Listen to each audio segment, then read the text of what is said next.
Hello everybody, welcome to Bish's RV. My name is Josh, I'll be your little guide today. This thing right here is an interesting sort of tweener where it gives you some fifth wheel kind of floor plan feels and features, but all wrapped up onto one flat deck.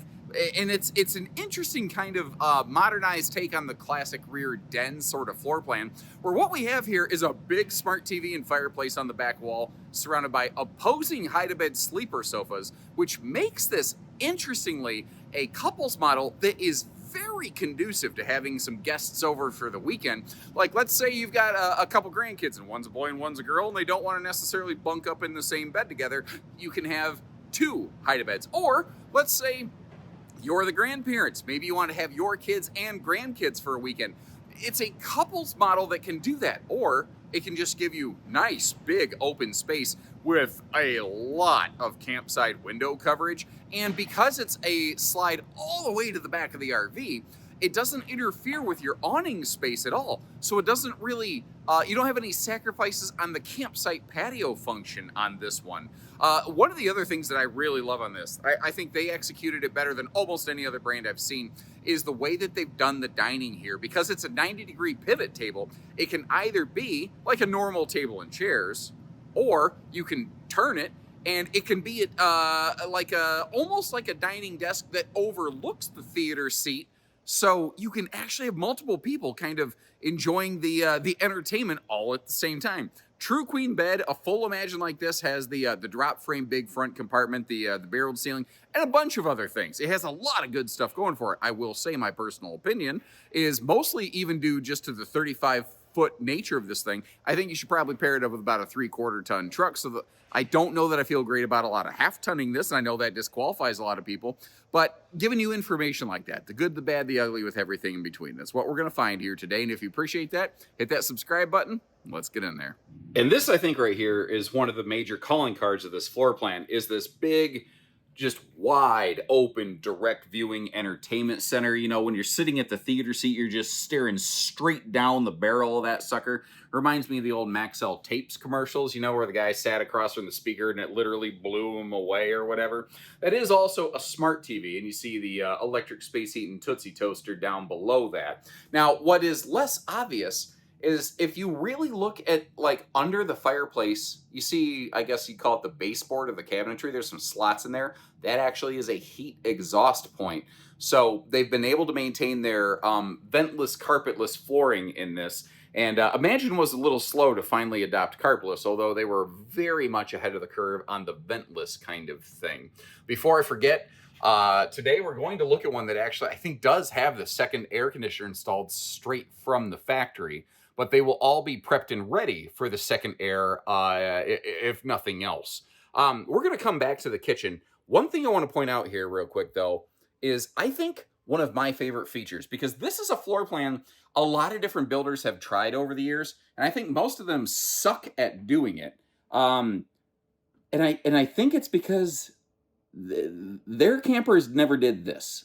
This simple little 90-degree pivoting, no knee knocker dining table arrangement. Pardon my vest being in the way, by the way.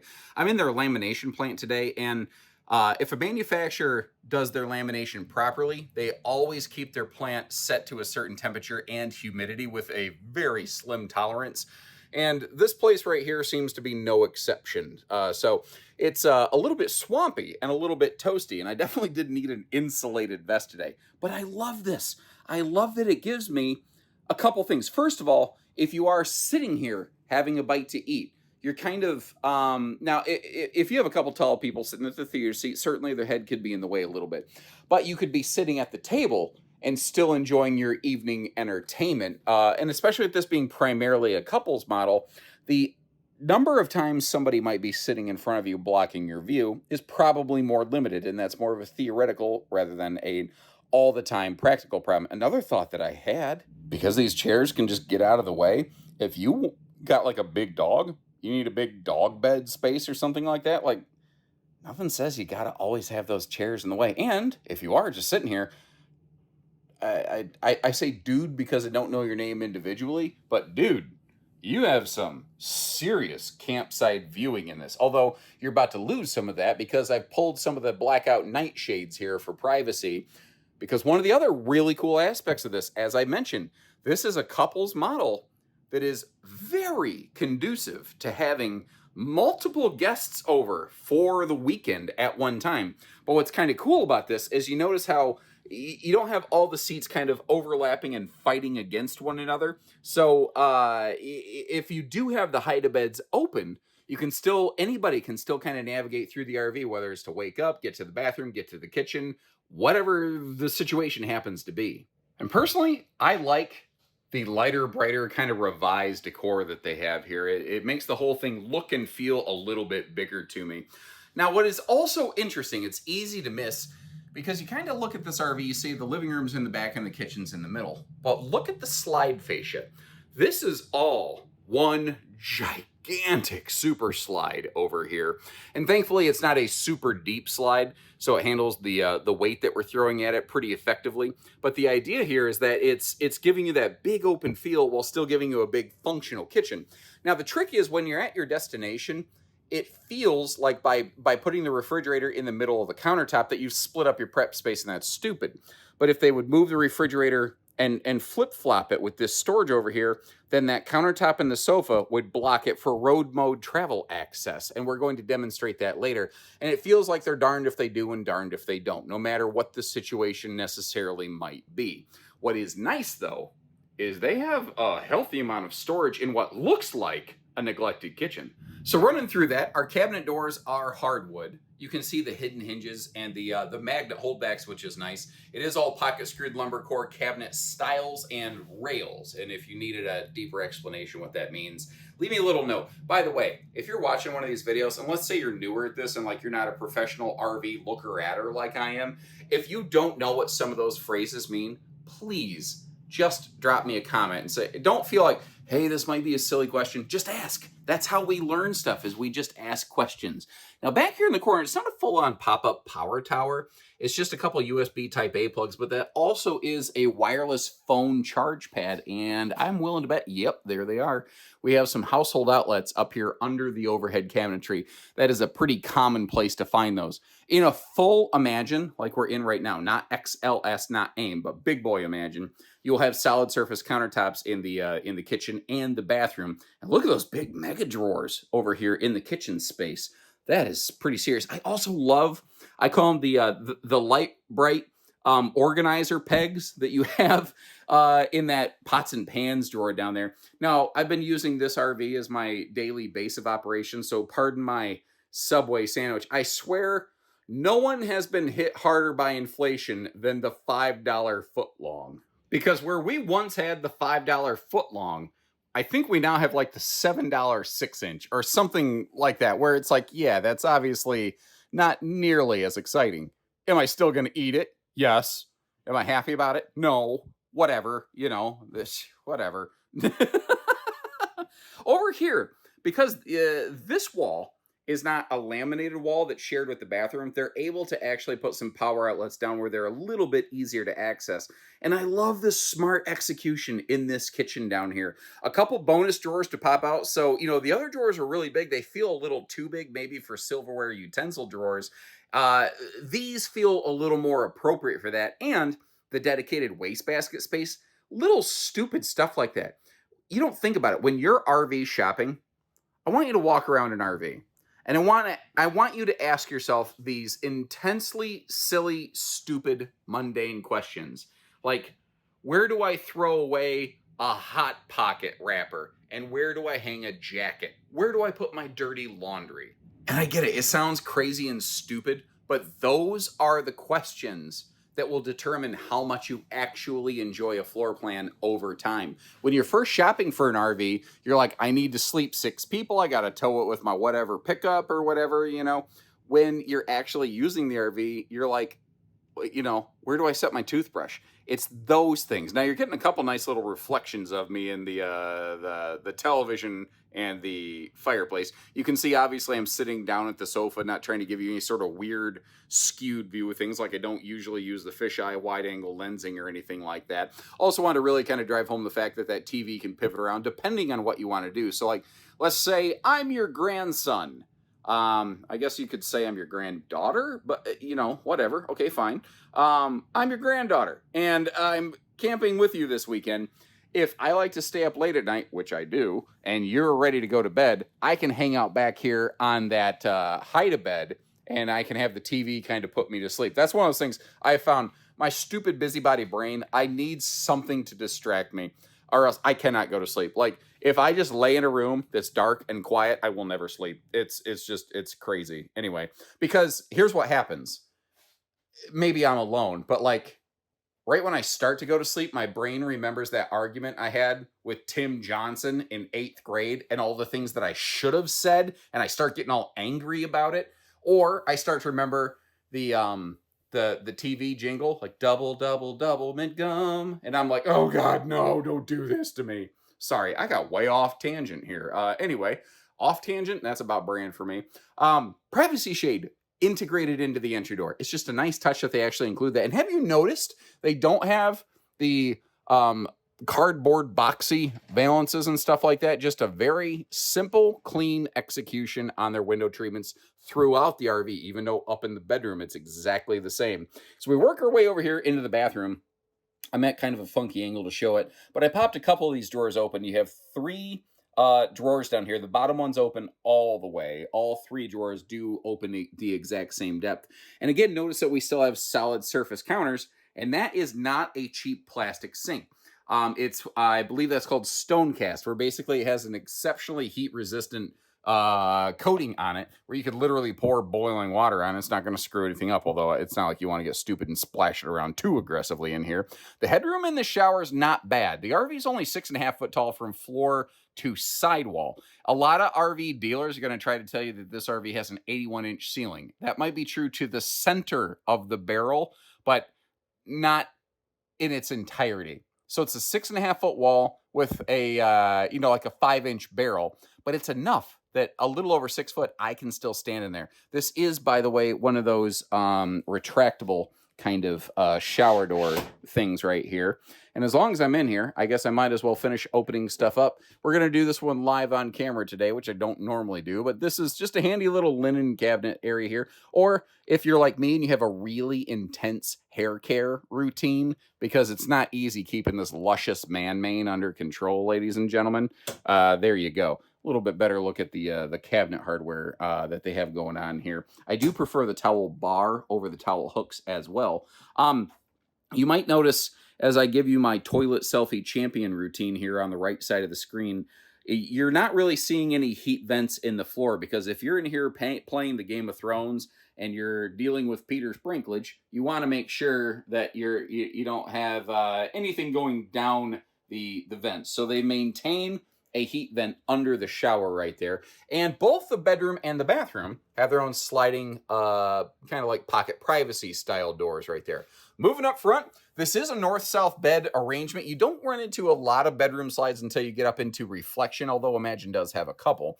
They do offer the factory installed second air, but you could also install the second air conditioner at the dealership level. So like if you contact some of your Midwestern dealers who are further north, don't always stock things with a second air standard, just because their climates are different. But if you're a Southern client, they could probably add the second air onto that for you. This is, by the way, a 60 by 80 true queen bed, and they make it very, very easy to get to everything below it, thanks to the handy double gas struts right here. Now, there have been a couple people who have said, oh, look, they got really cheap and they just used OSB under the bed decking. It's not pretty. Visually, it's not attractive. I get it. Normally, you never see it, but it doesn't hurt anything. It's a material that they have available at essentially low to no cost in the factory, and it's going to let you sleep on that mattress just as well as anything else. I'm always kind of curious to hear from existing Imagine RV owners. What do you think about that little slider job right there? Like, is that useful? Is that not? I don't know. Working our way around the corner, we're going to get, this is kind of the first half of the bedroom storage. You can see these this big dresser drawer that we have here. If I get the bed out of the way, I'll be able to kind of finish navigating around the corner. And you get to see the fact that you do have a big bonus closet around here. Now, both of those cabinet doors open. It's a full hanging closet across the top. It's not washer dryer prepped or anything like that. That's not what this camper is. TV locations are in a weird spot here in the bedroom because there's nowhere else to put it, because this door slides, because that's all storage. It just is what it is. Most people don't use TV hookups in the bedroom, but if you do, that's where it would be located. The rest of the storage, though, comes from over here in this direction, and I think that they have one of the very best executions of bedroom storage in the travel trailer market, full stop. And here's why I feel that way. Let's begin right above the bed. Let's begin with the fact that you can access the entire storage above the bed, but it is enclosed, and it doesn't have the doors that drop on your head automatically. Now, both sides of the bed have the hanging wardrobes, and we've already seen that across from the bed, you have another big bonus closet. We've seen that across from the bed, you have two big bonus drawers. Both sides of the bed have two, I think, decent, very solid, very respectable individual drawers there that, you got like a socks and underwear drawer, and then you have like your jeans and sweatshirts drawer or whatever. But this RV gives you plenty of hanging storage and plenty of folding clothing storage, all without an east-west bed slide, which is very nice, but they add a lot of length, weight, and cost to the RV. And that's something, again, you tend to find more in the Reflection family as opposed to the Imagine family. And that's, again, kind of the interesting magic of this floor plan. This model right here really sort of merges the trailer and the fifth wheel features into one interesting kind of goulash, you know. By the way, your headboard power pockets, both sides do have household and USB plugs, and pretty much any CPAP user will find that that little cubby there is very sufficiently sized to get that job done. Your bedroom lights and your living room lights, by the way, both are on dimmer switches, but it causes flickering on screen, and I don't want to give somebody a stroke or anything like that. When this one's closed up, it actually is surprisingly functional for travel use. Again, because of where they located the refrigerator. Like, obviously the bedroom and bathroom are absolutely nav and crap accessible, but with the refrigerator and the sink and the dining also being available without ever touching a slide button, this thing basically checks the big necessary holy grail aspects of road mode travel access. And if you appreciate the extra effort we go to showcase stuff like that for you, hit that little subscribe button. Let's go talk about towing this big beauty. Now, when this video began, I mentioned that I kind of personally prefer to pair this up with a 3/4 ton pickup. If you go just by the weights and numbers, there are some very heavy duty, more capable half tons that would theoretically be capable of yanking this sucker around. I don't love that idea, though, because a lot of people forget you need to factor the length of the RV in against the wheelbase of your vehicle as well. That's a lesser known aspect of pairing up tow vehicles with RVs. And with this thing being 35 foot and change from tongue to bumper, it's a lot. It's a very long trailer that can push around a lighter curb weight half-ton kind of vehicle. So that's my personal recommendation. Now, when we're in full big boy Imagine right here, that's when you get the full candy-coated nose cap. But one of the things I like is they not only have the stone guard, but if you get up here close, it actually has like almost an application that spray-on bed liner stuff right there. We've got the lightsaber glow beams on the front, just kind of framing it up and looking pretty cool, although you leave those on at night if you're a park camper and you're going to cheese your neighbors off. So try to remember to turn those things off once it's evening hours time. Working our way here. Below the enclosed docking center, there's actually, you can see the sewer hose tube. They put an extra long hose caddy tube on this, which is really, really handy. And it is a drop frame storage compartment, which gives you, again, this is kind of that in-betweener between a trailer and a fifth wheel sort of thing. You get the little bit of a docking center, although I do kind of prefer it when the docking center is closed off here in case a little bit of something isn't quite seated properly. You know, that's just my own personal nerdy 2 cents there. This is tire pressure monitoring prepped. That's what this thing is. It's basically a plug-and-play module. So if you do want to utilize a TPMS system, it is just very simple and easy to do. I've actually plugged one in and tried it myself, and if I can do it, so can you. Something I didn't mention over there, although you might have noticed the sticker for it, is also the inverter prep on that. These are prepped and wired for a up to a 2,000 watt inverter to not all, I think, but multiple outlets. Now, one thing Imagine has been very good about, and actually they've pushed other manufacturers to get better about it, is they are just fantastic about giving us huge awning spaces to the tune that you might notice basically just above the door there, there's actually a central support bracket so this thing doesn't bow down over time. I will tell you, even if you tilt this awning on a little bit of a rainy day, it's large enough it actually can still pool and puddle water. So kind of keep that in mind. But look at the location of the entry door. If it's a light drizzly day, the door is dead in the middle of the camper. So you're not going to get that constant spritz in the face, which is something that I like. Goodyear Endurance radials down here, rated for up to 87 miles an hour, which is, it might as well be 1,000 miles an hour. That's too fast. It's rated for more speed than you should ever be towing this camper. But notice the red brake hubs there. This has an electronic anti-lock, there we go. Anti-lock braking system. Sorry, my brain went for a second. The idea there is it's additional safety features you don't even have to think about. It just works effectively automatically. And you've got a fifth wheel grade MORryde suspension package on this. Again, another of those features that kind of bleeds the fifth wheel line. And it's easy to miss, but do you see that little kind of paper tag hanging down below the skirt over here? That's actually where you have a gas grill hookup. So if you do want to do some grilling outside, you can. Now this big slide over here is rack and pinion. I cannot remember what the other one is. We're going to double check that as we work our way around the RV. But I do love all the window coverage down the campsite of this RV over here. That's something they do very, very good on. Now, these are 0 to 100 degree rated. You've got that enclosed heated underbelly, the radiant barrier package, all that kind of stuff. They tend to put a little bit bigger furnace on these than some other brands do, which helps them accomplish that as well. And there's been this big trend and push for manufacturers to go to the squared off windows. And Imagine has kind of resisted that because they wanted to maintain the maximum airflow that you get right here. Another really handy thing that they have going on in the back of this, though, is that receiver hitch. So if you want to add a little bike rack or anything like that, you have a perfect place to do it, or like a generator tray.